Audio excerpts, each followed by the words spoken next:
Yo, what's going on YouTube? It's your boy Charific here, coming at you with another long-awaited review of Pokemon Generation 2. Now, if you don't remember, which I don't really expect you to because this happened almost a year ago, I did a Pokemon Generation review with Koolaidmoonwalk and the Nintendo Network. Unfortunately, the Nintendo Network couldn't be here to join us today, but I am joined with Koolaidmoonwalk. Hello everyone, I'm glad to be back. Generation 2 is my all-time favorite Pokemon generation, so I have a lot to say. And we're me having that narrative of, did Game Freak handle attack and a sequel in the right way? So I look forward to this conversation we're going to have. Yes, and I felt like this should be good because he has experience with Generation 2, and this is his favorite, while for me, Generation 2 is my least favorite. So it should hopefully be pretty balanced for the most part when it comes to opinions. So Well, let's hope things don't get heated though. yeah, yeah, I might have to kick you off. Oh no. All right, so without further ado, let's jump right in. We're going to start off by talking about the visuals. So I feel like the visuals for Gen 2 are pretty comparable. I mean, I feel like they're pretty good. It's definitely an increase from Gen 1. I mean, definitely. I feel like we're going to see an increase in the visuals because whenever Nintendo releases a new game, it's pretty much on a new system or, yeah, on a new device, I should say. So I feel like the visuals are better. What do you think? Yeah, I feel like it's very colorful, like considering this is the same hardware as the original, yellow, red, blue, you name it, and it is vastly different. The world feels more lively. Like just the sprites for your trainers, the Pokemon sprites in battle, they're very comparable to the anime. I remember in our Generation 1 discussion with Red and Blue, we were discussing how poorly done a lot of the Pokemon were and how Yellow did improve it. So I feel like the visuals really made this an open and like it made it feel lively, you know, like, and we got an XP bar, like I don't think we got an XP bar in Yellow, right? We need an XP bar and we finally got one. You know? I mean, Yeah. that's a big plus for me, isn't it? Yeah, and I guess, yeah, because this was on the Game Boy Color, and so with that, like, with the improved, like, I don't want to say hardware, but, like, with the improved, like, I don't know, technology, I should say, like, they were able to do a lot more. I think we, like, what was it? They were able to do a lot more with the overworld, like, again, with the colors and with the sprites and whatnot. The sprites looked a lot more comparable to the anime, because the original Gen 1 sprites just looked just wonky in my opinion. Definitely. Like, so they definitely did make them look a lot more proportionate, a lot more I guess authentic. And like you said, like they just added a lot more to the interface as well. I mean, they're also able to do I don't remember exactly, but I think they did the moving sprites right in this one, or was that Pokemon Crystal when they added that in? I believe it was Crystal that had the moving.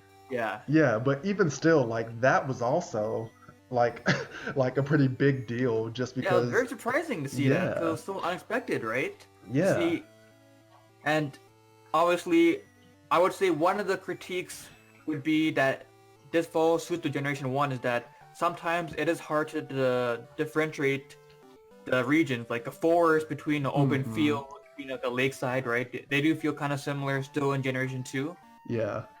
which I feel like later solved in Generation 3, so that's one of the few downsides to the visual, in my opinion. Yeah.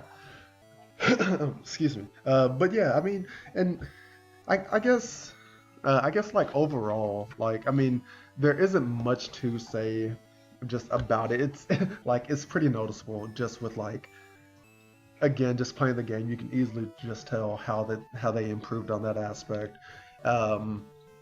And I guess now we can go into the gameplay because I feel like we pretty much covered visuals. There's not much to the visuals. I mean, that's pretty, Very outward straightforward, thing. Yeah, right? very straightforward. But the gameplay is a little bit different. So I guess When compared to Generation 1, I feel like Gen 1, the gameplay, like when it comes to the plot and whatnot, there wasn't really much of a plot to Gen 1 because it was the first game, they were testing the water, so pretty much the whole point was to defeat the 8 gems and then challenge the Elite Four. Now, Gen 2 gave us it was the first generation to actually include the cover legend to actually have a cover legendary Pokemon with Ho-Oh, Lugia, and then like Suicune for Pokemon Crystal, and they incorporated that into the plot. So do you think that was, I guess, I guess it was a step in the right direction because they've been doing it since then, but I guess I guess more so what are your opinions on that? Well, in regards to that specifically, I feel like with Pokemon Crystal, incorporating the legendary into the story, that was beautifully executed because Mm-hmm.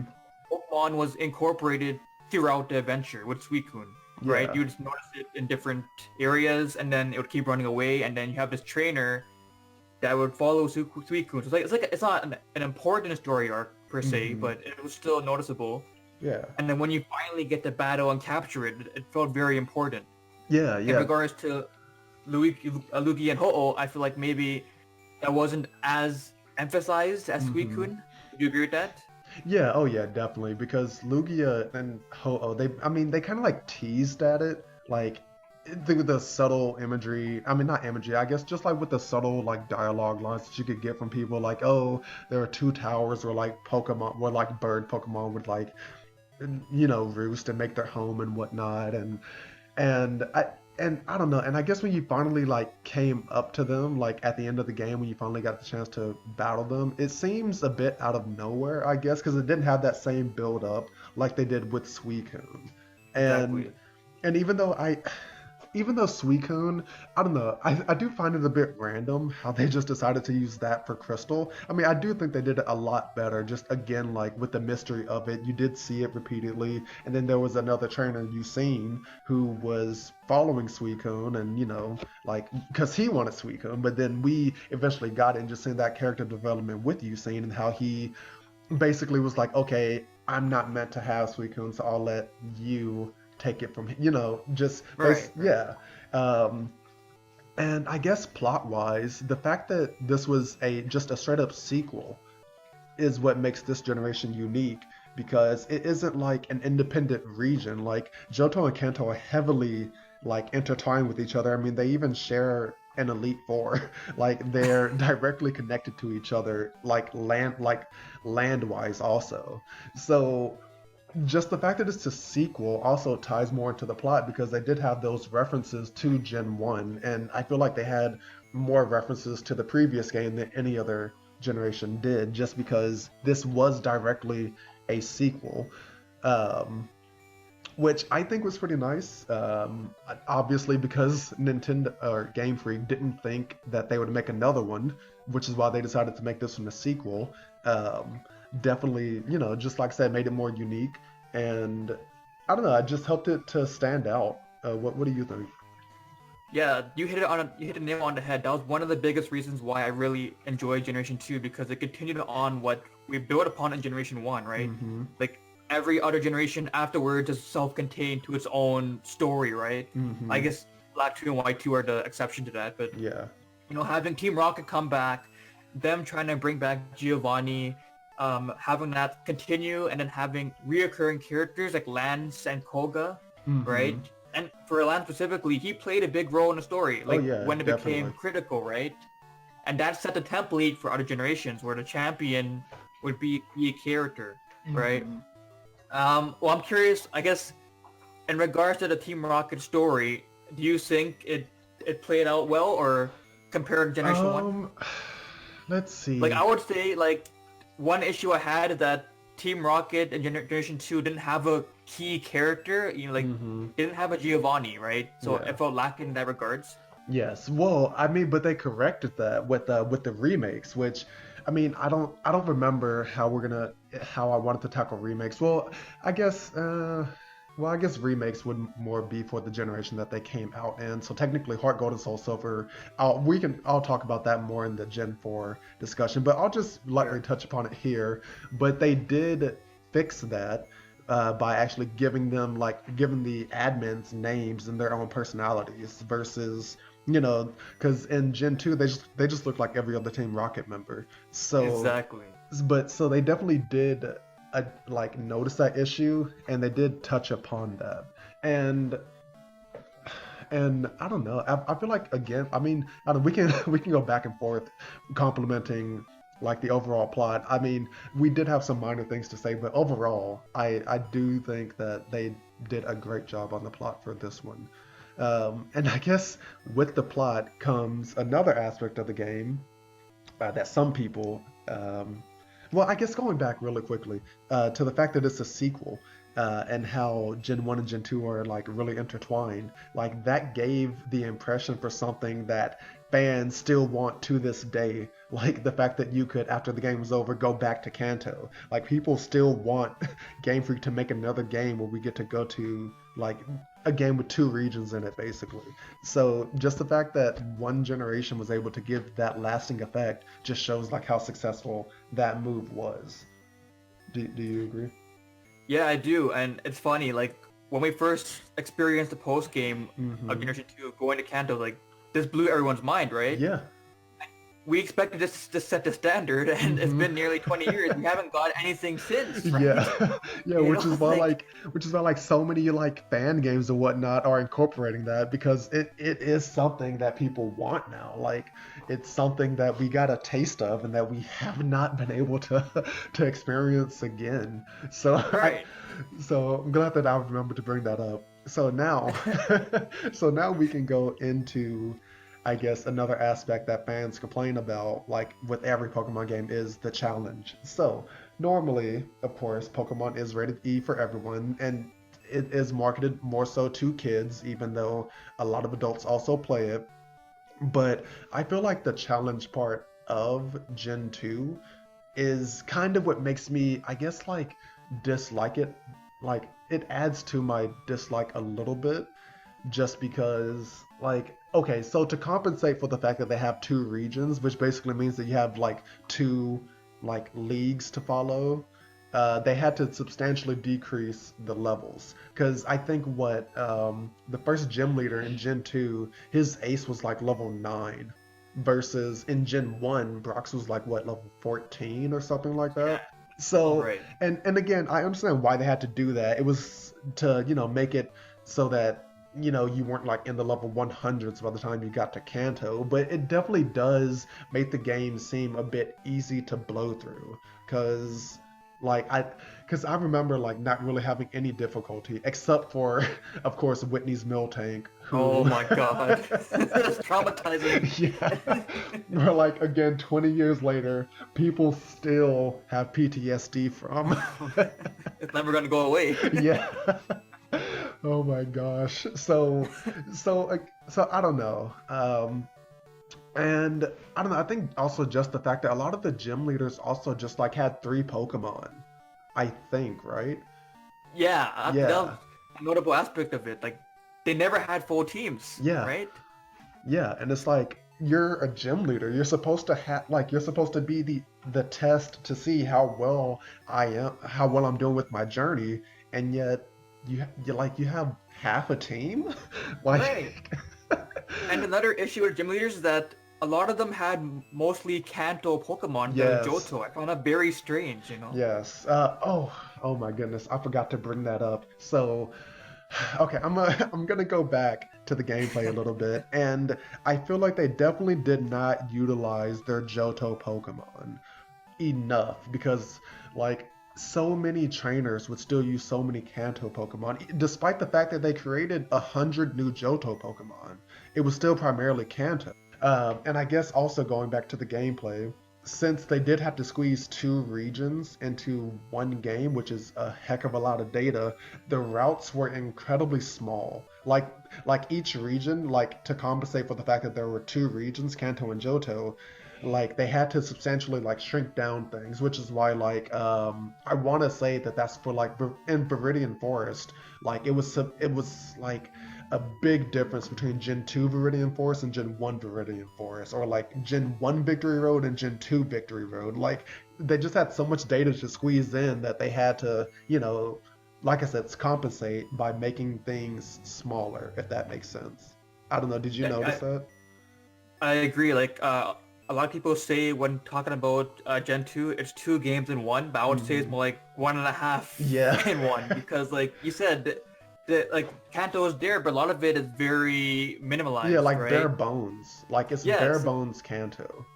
like they have nothing compared to the Generation One, like the Hmm. road between Lavender Town and Fuchsia City. That's a Yeah. long road, Yeah. right? They have nothing even close to that, you know. Hmm. And having these like 30 trainers to go through and everything, Yeah. and like you said, going to the challenge aspect, everything was very fast paced, I guess. Hmm. And so it was hard to really stay in the moment, like, oh, I'm in this town, I'm in that town. Like they felt very overshadowed. You don't really remember those specific points when looking back at the game, right? Hmm. They Yeah. weren't significant because you just brush through the game, beat gym leaders, you're level 50, and then you go to Kanto, right? Yeah. So, And then of course so the what? So yeah, I was gonna say, so that like that's the big reason why you don't like the game, I guess, or is it a big reason? Like, is that the breaking point for you? Yeah, yeah, I feel like that's a pretty big deal for me. It's just like I don't know, because things like like you said, instead of two regions, it's basically like one and a half, and like Yes. everything is like miniaturized, everything is bare bones, and the trainers like again like what I think Lance, when you fight Lance for the Johto League, I think his ace is like what like in the 40s. Yes, you're right. Yeah, and 49 it's or something. like, yeah, like 49 when Gary back in Gen 1, he had what, 63 as his ace? Right, night and day, right? Yeah. So Wait, and was Lance again, stronger in the original generation? yeah, I think Lance was actually stronger in the original generation. He got weaker somehow. Yeah. And why did they have three Dragonites? Like, I hated that. As a Oh, champion, yeah. Yep. very little diversity in his team, you know? Mm-hmm. It's like they. I know. I guess the game might have been rushed, perhaps. Yeah, So maybe. I'd it's have to like look some into of the that more. decisions looking back is like, why? You know? Yeah. So I don't know. Again, like those are really like I guess like my big things with it. And I guess when it comes to all of these issues, how do you feel like that affects the game's like replayability? Like how I mean, because I don't know, because whenever like back as a kid, like even when I beat a Pokemon game, I always like play through it again to like make a new team. But I don't know, like Johto was. I'm trying to think back to when I was a kid. I don't think it was that much different, but I do think I had like less motivation, I guess, to go through it again just because of like again like the points that we mentioned. I don't know. Did you feel the same thing? No, I did not. I mean, Generation 2 is the one I replayed the most actually. Oh my Because, gosh. but, I mean, it's hard to say now because I was Soul Silver and Heart Gold, right? Like, Mm-hmm. those are now like the definitive version, so people would rather play those because it Yeah. corrected a lot of the errors that Mm-hmm. Gen 2 made. But I would say before those remakes were released, Crystal, Silver, Gold, they had replayability because of, I guess, Kanto. That was a big reason. Like, there's no post-game like Kanto. Like, Mm-hmm. maybe Battle Frontier or whatever, some generations came close, but nothing touches that Yeah. experience of having a whole new region and we had Trainer Red. I mean, Yes. Yeah. That's you know what I true. mean? Like that's one reason enough. The most iconic moment in Pokemon, right? Yeah. You could actually beat Red. Exactly. Like, and I guess one point we did forget to mention is our rival, Mm. uh, Silver, right? That's Oh his name, yeah, right? Silver. Yeah. Yes. He's also very iconic, right? Mm-hmm. I guess like no Pokemon game is very story intensive, and Generation 2 is no exception. But Yeah. I feel like because it builds on Generation 1, the people who like Kanto will want to replay this for that reason. Yeah. Oh, I will say when it comes to Silver, I don't think we've had another rival. Well, maybe in Gen 5 with Black 2 and White 2, but I'll talk about that in that video. But that rival and well, Silver, his motivation for hating Team Rocket, which, if I remember correctly, in Gen 2, it wasn't really like directly stated why he didn't like Team Rocket. And No, it was. you said what? But why he hates or has anger toward Team Rocket? Yeah. Wait, say that again? Well, I get because in Generation 2, because he hated Team Rocket, right? Yeah. But they never clearly explained why he was so angry towards them. It didn't make sense. So Yeah. in Generation 4, they kind of answered that question, right? They fixed that error, I guess. Yes, but I will say though, just we haven't had a rival who just like, because that was his whole motivation. Well, even before Gen 4 came and fixed like his like why he was so motivated, like just that desire to get stronger to defeat Team Rocket was pretty good in my opinion. And I feel like that they did do really well with the rival. And they did a good job of making you like not like him either, because like at the beginning of the game, he just like shoves you, like he just like He stole the Pokemon for God's sake. He's a yeah. criminal. Oh yeah. He stole a Pokemon. He shoves you like out of the way during like Professor Elm's lab, and he like Right. shoves you. No, okay, he doesn't push you down the hole, but when you fall down the hole in like a critique tower, he laughs about it and says serves you right. Oh, he's a bully. Yeah. No wonder no one likes him. You know, he has But- nice hair though, yeah, right? he- He has he very did. nice hair. Yeah, it's very stylish. Right, exactly, But- red hair. Oh my gosh, oof, we've been rambling for a minute, so I guess we should We have, should haven't probably we? wrap this up. We did cover a lot of the major points though, and I guess the last point to cover is the conclusion. So obviously Kool-Aid does like this game, and I like, again, it is my least favorite of the generations, but it is still like good. Like what Gen 2 does really well, it does exceptionally well, whether it's the rival, like incorporating legendaries like into their story, which is what Game Freak decided to keep on doing, like the post game. And I mean, yeah, and just overall, like it did have some high notes, and of course it is balanced out by some low ones, but that's my opinion. I guess Kool-Aid, do you want to give your final thoughts? Well, in the beginning of this video, I mentioned every developer has that task of how to tackle a sequel, right? Making it, should make it identical, make it vastly different, minor changes, and I feel like Game Freak really executed tackling this sequel perfectly. Well, not perfectly, but Yeah. for its time, really effectively, right? A lot of the changes they made really set the template for the franchise, and current generations are still incorporating what they introduced. So, Yeah. like you mentioned, legendaries, right, being the focal point. I guess a post game, yeah, they haven't done anything like a new generation, but they have new areas to explore, right? Yeah. Like, because we know in Generation 1, all we had was the cave and Cerulean City, right? So I think the changes they made and Generation 2 having iconic moments really makes it a game worth playing for those who haven't. And I guess a game worth rediscovering, right? Yeah. Like, for example, one thing that I forgot to mention before, I really liked how there was like event Pokemon. Like on Fridays you catch Lapras in Union Yeah, Cave. I forgot all about right? that. Yeah, that was good. Yeah, that I do also like that, because it does make you want to go back and explore those areas, because they do hint at it. Because I remember, like, excuse me, I remember them talking about like a Pokemon that only shows up on a certain day, and you just have to go back and explore. And so again, like it did do some really good things. So I suppose with that, we're going to wrap up this analysis of Pokemon Generation 2. You heard two different opinions, one from someone who doesn't like the game, well, who is their least favorite generation, and someone who That's is better. their, yeah, and from someone where the game is their most favorite. So you guys can take that and, form your own opinions. But in the meantime, check out Koolaidmoonwalk. I know he has been a bit stagnant, but he does, like, I like talking to him off camera, he does have a lot of things planned. He just needs to get off of his butt and do them. True words have never been spoken. So, if you want to give him some motivation to do that, check him out. If Editing Charific remembers to do this, his link will be in the description below. And you know the drill. Comment, like, and subscribe if you enjoyed. And if you didn't enjoy, and if you have some opinions that we missed, leave it in the comment section and, help us improve. And with that, I will see you in the next game analysis. Bye. Bye-bye.